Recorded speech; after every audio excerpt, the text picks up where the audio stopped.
السلام عليكم ورحمة الله وبركاته. معكم خالد صالح من السعودية. أنا صراحة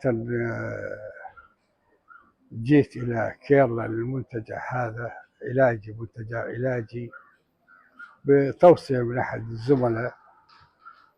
وفعلا يعني أنا كنت جايهم العام، جلست شهر، والسنة هذه جيت وجلست برضو شهر.